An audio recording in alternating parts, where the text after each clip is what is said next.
Hello and welcome to Henry Recommends, the show where I, DisRegarding Henry, recommend to you movies that I like and that you might like too. In this episode, I'd like to recommend the first, and in many ways, my favorite film from Darren Aronofsky, the hyper-intelligent and stylish psychological thriller, Pi. Before Aronofsky polarized audiences the world over with his nightmarish horror film Mother, he was just a struggling filmmaker living in a dumpy apartment in Hell's Kitchen who decided to risk everything he had by scraping together some friends and some cash to bring to life an audacious and electrifying vision, shot largely guerrilla style on the streets of New York on 16mm black and white reversal film stock with a shoestring budget of $60,000 when Aronofsky was only 28 years old.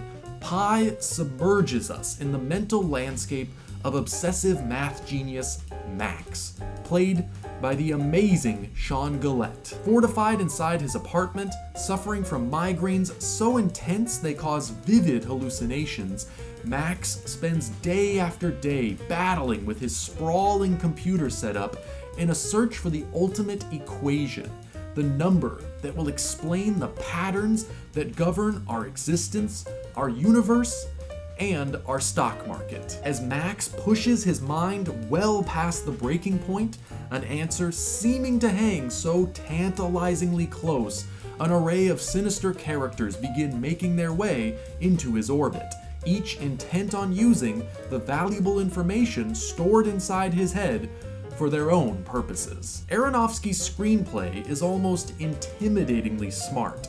It grapples with ideas of existential chaos versus order, with dense mathematical concepts, with God, infinity, and the fundamental meaning of existence. Arguably, his greatest achievement here is that he actually makes these concepts accessible.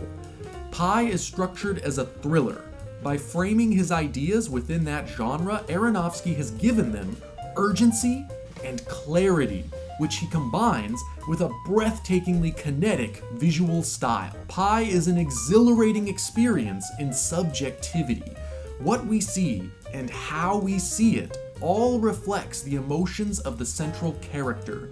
The production design by Matthew Marafi creates a fascinating technological clutter inside Max's apartment, which makes the space around him an extension of the clutter inside his head. Aronofsky and cinematographer Matthew Libatique attack us with a constant volley of stylish camera technique to visually portray Max's isolation, his increasing paranoia, and his fierce, single-minded obsession. They use tight close-ups, handheld camera, slow motion, fast motion. They even physically attach the camera to the actor on several occasions, and they rely on distinctly rapid-fire editing by Oren Sark, often emphasizing quick successions of individual shots with dramatic sound effects, a pioneering technique Aronofsky calls hip-hop montage. The whole movie is assembled in such a rhythmic way that it almost feels like some kind of insane musical.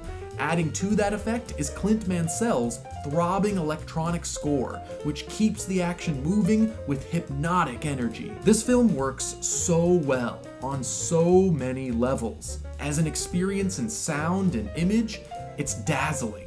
As a pure thriller, it's compulsively entertaining.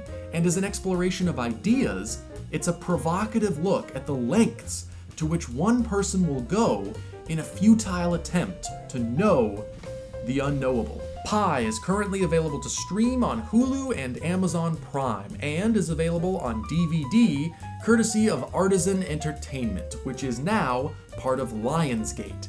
No Blu-ray release as of yet, which I would like to see despite the roughness of the source material, but this is still a pretty good disc. Audio commentaries, deleted scenes, a making of, it's well worth the asking price. And the film itself is an ingenious work of cyberpunk horror and philosophical examination from a director that has continued to challenge and continued to innovate. That's why Henry recommends Pi. Sayonara.